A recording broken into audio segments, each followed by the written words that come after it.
Halo guys, gue Nitya. Gue sama tim Voli sekarang lagi di Lombok. Kemarin selama 4 hari kita udah eksplor kota Lombok, udah nonton MotoGP juga selama Sabtu dan Minggu. Nah ini kita memutuskan untuk eksplor lebih dalam, yaitu di masyarakat kaki Gunung Rinjani. Nah sekarang nih tepatnya kita ada di Desa Bayan. Dan gue lagi ngunjungin desa yang mendirikan masjid Islam pertama di Lombok. Yaitu tepatnya di Desa Bayan ada Masjid Kuno Bayan Beli. Ini bisa dilihat, bangunannya masih tradisional banget, dibangun sekitar tahun 1600-an. Kalau misalnya kita masuk ke dalam, alasnya itu masih alas tanah, bukan keramik. Untuk umat Islam menunaikan ibadah, itu juga masih harus gelar daun dulu, dan atasnya baru dikasih sajadah. Nah, kalau bisa dilihat ini juga ada gentong air, fungsinya bukan untuk wudhu, tapi sebenarnya untuk cuci kaki sebelum sholat. Dan kalau misalnya nanti dilihat juga di sekitar masjid ini dikelilingin sama makam-makam. Makam-makamnya ada makam-makam pendiri masjidnya, juga makam-makam santrinya, terus pengurus masjidnya, kayak gitu. Nah ini masih first stop kita selama di Desa Bayan atau khususnya di desa-desa kaki Gunung Rinjani. Untuk mana lanjutnya, ayo kita lanjutin.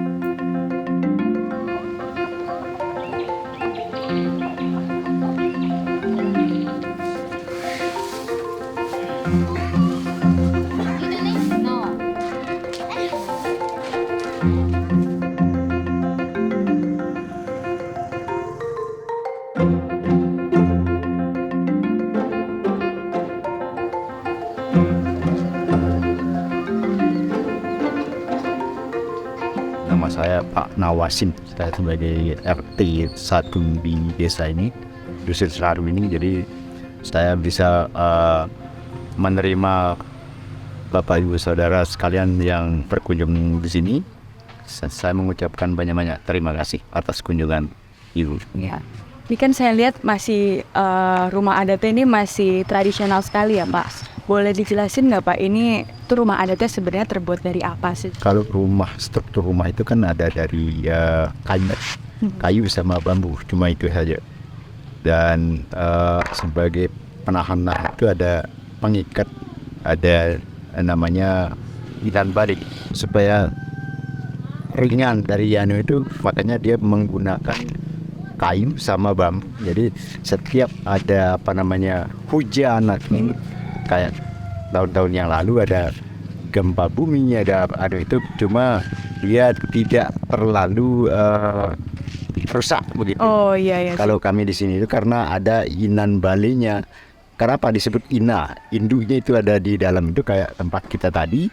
Jadi itu untuk penahan supaya tidak kena angin, kena apa itu enggak bergoyang begitu. Ini namanya struktur rumahnya itu namanya bali mengina. Kalau di tempat kita tadi yang duduk itu untuk penerimaan tamu, jadi itu namanya berugak. Makanya di sini itu ada istilahnya kalau itu berhadapan rumah, di tengah itu ada berugak begitu.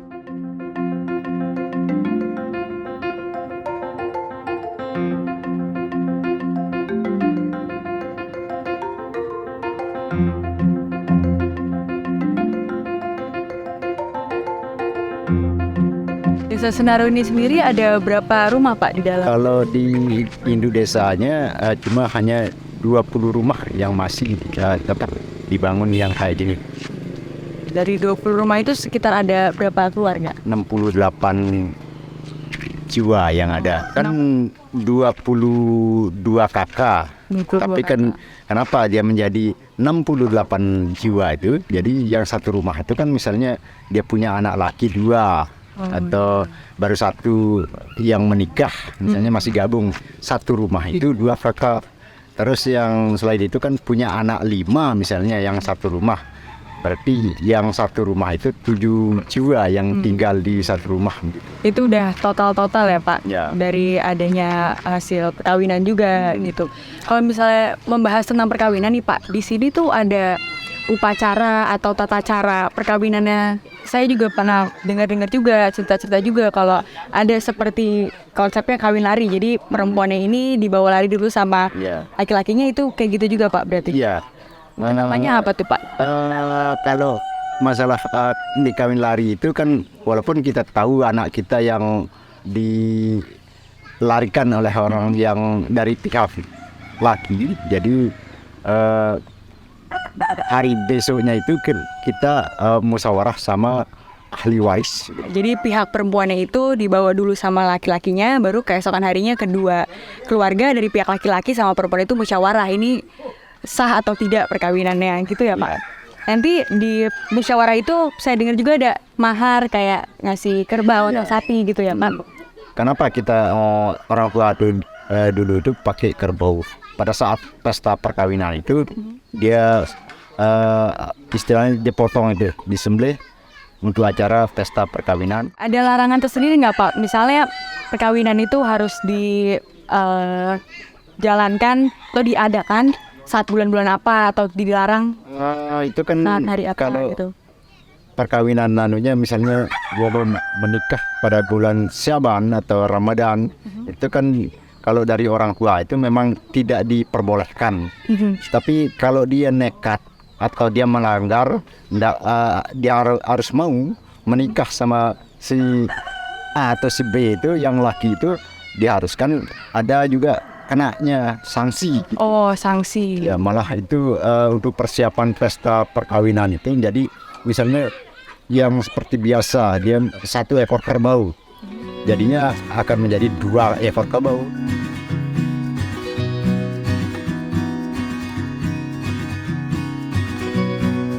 Rata-rata Pak mata pencaharian dari warga desa ini apa Pak? Kayak petani, Biasa sih ternak. kayak kalau orang tua ini kan bertani, dia berkebun. Sebelum itu dia itu suka tanam padi di sawah, di kebun gitu. Tapi sekarang kan sudah ada pertanian, misalnya kayak tanam kopi, coklat, gitu, ada pisang. Kayak di pinggir-pinggir ini desa ini ada penghijauan, kayak ada alpokat, kelapa itu. Kalau pemuda-pemudanya kan kalau sebelum mana itu kena bencana gempa apa belum terdampak corona ini, dia itu sebagai guide trekking. Iya. Bagian juga di sini di desa ini ada namanya woman guide, karena woman guide itu sebagai ibu-ibu yang itu kan dia panorama. Misalnya bawa tamu ke air terjun, terus ke ya pemukiman warga, terus sampai masuk kebun.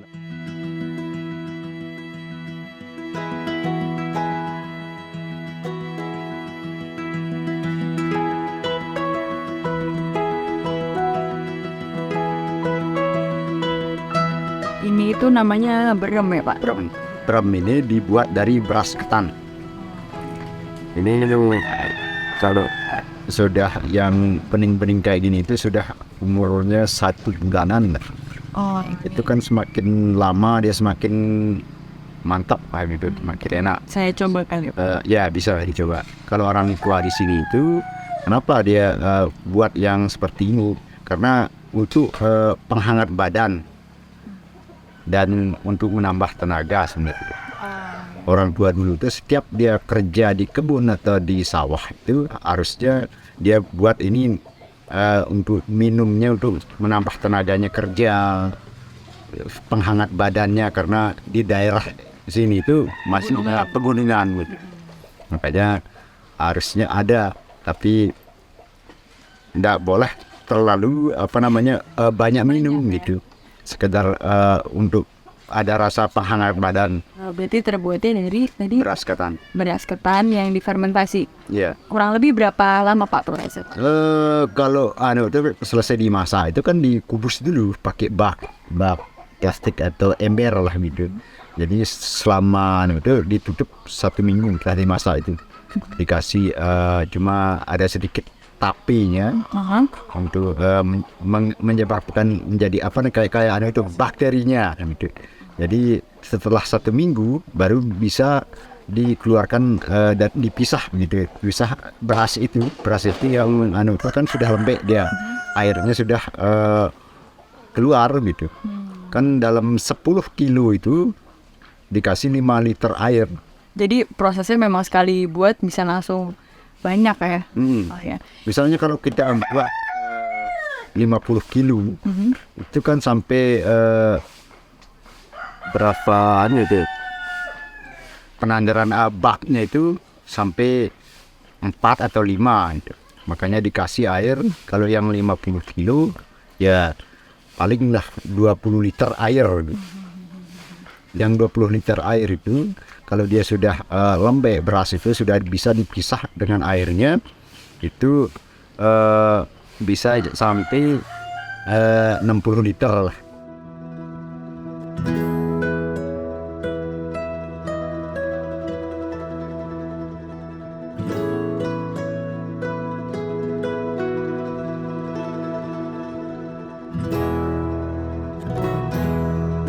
Kalau buat yang penasaran, setelah gue nyoba itu sebenarnya nggak ada bedanya rasanya kayak tequila atau vodka. Tapi uniknya ini ternyata dibuatnya tuh sama warga sini dan nggak tahu ya, mungkin prosesnya mungkin juga sama. Emang efeknya jadi anget sih, karena apalagi kita ada di pegunungan ini, benar-benar langsung anget di perut sama di sini nih, di dada, ya Pak ya. Biasanya itu berarti apakah di sini menjadi minuman sehari-hari? Karena mungkin kalau saya pribadi karena tidak biasa minum ini kan, kalau mungkin minum 1 gelas jadi udah. Kalau pada saat acara-acara anunya, misalnya ada pesta perkawinan, ada acara khitanan, itu kan ya bisa katakan kita setiap acara itulah. Enggak sih setiap hari, bukan kayak minum air putih juga gitu. Tapi untuk pada saat kerja, misalnya pembajakan lahan atau itu diharuskan juga itu untuk menambah tenaga, apalagi musim hujan gitu. Tapi enggak boleh terlalu banyak karena ada ukuran minumnya.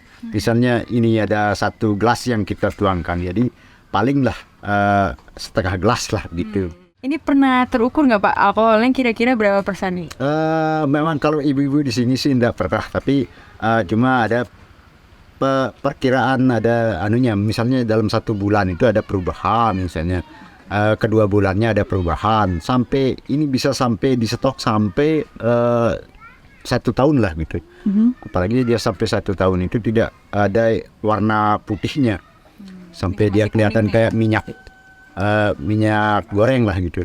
Apakah udah seperti apa ya? Seperti udah diresmikan oleh pemerintah atau gimana Pak? Karena kan ini cukup apa ya? Kita Google aja brem ini udah terkenal gitu Pak. Apakah ada dari pihak pemerintah atau dari masyarakat luar itu yang meresmikan ini gitu? Oh ini kalau dari masyarakat luar memang ya dia suka sih minumnya ya paling dicocokkan gitu. Tapi kalau cara resmi ya kalau di pemerintah kan belum. Apakah dijual perjualbelikan gitu Pak? Hanya apa dikirim atau sampai ada yang pesan? Cuma dijual-jual, kecuali ada yang nyari-nyari ke rumah misalnya, atau ada yang paling enggak sih kita kan misalnya kayak dikirim kemana-mana enggak. Oh enggak. Cuma ada yang suka nyari gitu, paling dia butuh kan ya satu trigen yang 10 liter atau 5 liter. Itu juga dilarang minumnya nggak? Iya, sebenarnya kan harusnya kita kan kalau menjelang Ramadan apa itu kan dilarang sih sudah. Makanya itu harus kita tidak perlu dijual tidak kalau pada puncak-puncak bulan ini diharuskan ya paling diam di rumah juga gitu. Udah meminimalisir semuanya lah ya kegiatan, makanya tadi nggak usah ada acara, juga mengurangi minum-minum ini gitu ya Pak.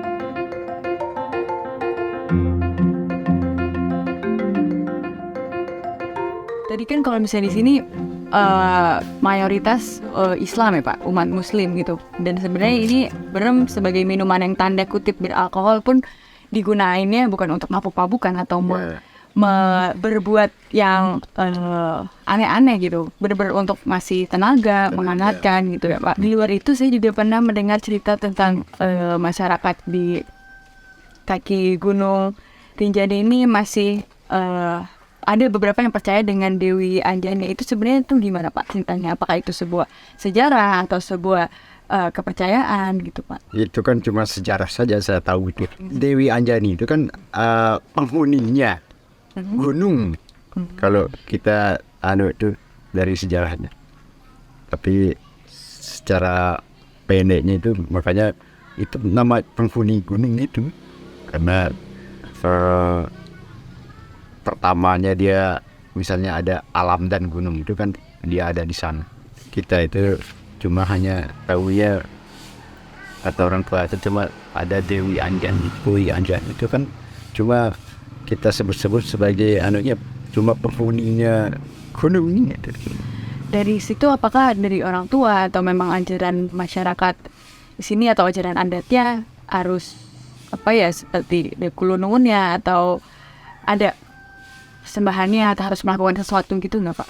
Iya, makanya kan kalau orang tua dulu setiap dia mau mendaki gunung kan ada juga yang kayak di Sembalun itu ada misalnya di rumah adatnya di Sembalun itu untuk menjaga kearifan lokalnya di sana. Terus ada yang sebelah sini ada di Sajang sama di Torian yang namanya Melokaknya gitu. Terus yang di sebelah ada Melokak Nak Rimping sama yang di Semokan Melokak Semokan juga untuk menjaga di kaki Gunung Rinjani itu. Makanya kalau dia mau mendaki itu kan harus ada upacaranya lah gitu. Paling dia itu kalau orang tua di itu misalnya besok kita melaksanakan pendakian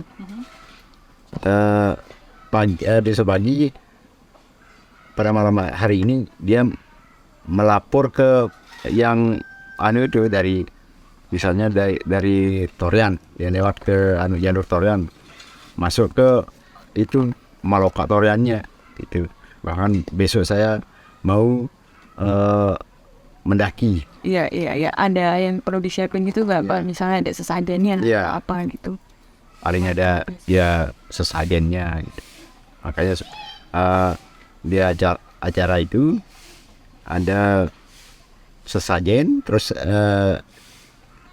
besok paginya ada dia lakukan menyimpi. Di sembe itu ada dari sekapur sirih supaya perjalanan kita menuju ke itu kan sudah kita memohon izin nih sudah ke Rinjani atau ke danau.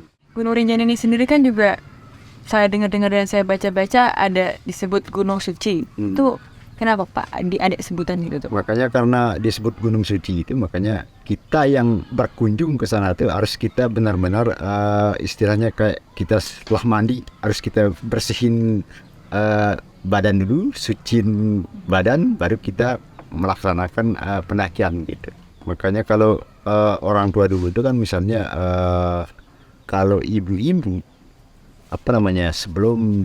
setelah dia datang bulat, kalau dia belum anak kita mensucikan diri itu ada doa-doanya. Setelah itu baru kita lakukan mendaki.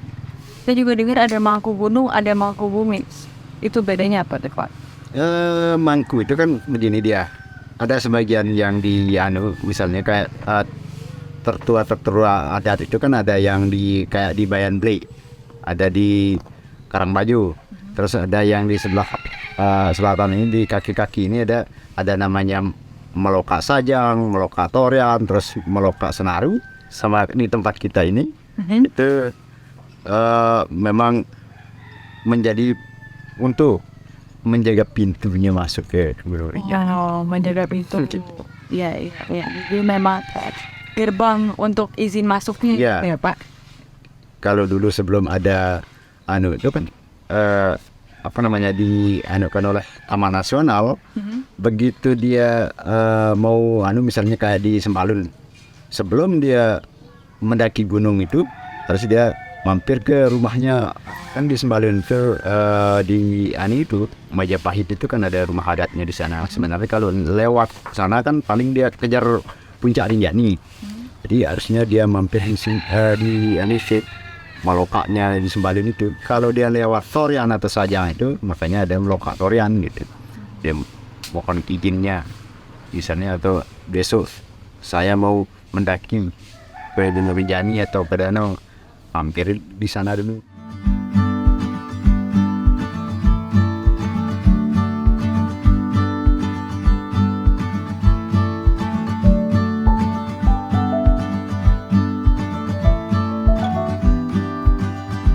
Yang diberitahukan sebenarnya Gunung Rinjani ini memang menjadi destinasi pendaki yang top lah di Indonesia gitu ya Pak. Apalagi ditambah kemarin ada event MotoGP gitu. Harapannya Bapak sendiri sebagai kepala RT atau juga sebagai masyarakat hukum adatnya, ada harapan apa sih Pak sebenarnya? Apakah sebenarnya kan karena kalau ada potensi pariwisata itu juga lebih baik ya, lebih dikenal sama masyarakat lain. Ada harapan-harapan yang ingin Bapak sampaikan nggak Pak? Kalau kamu di kaki Gunung Rinjani ini, setelah terdampaknya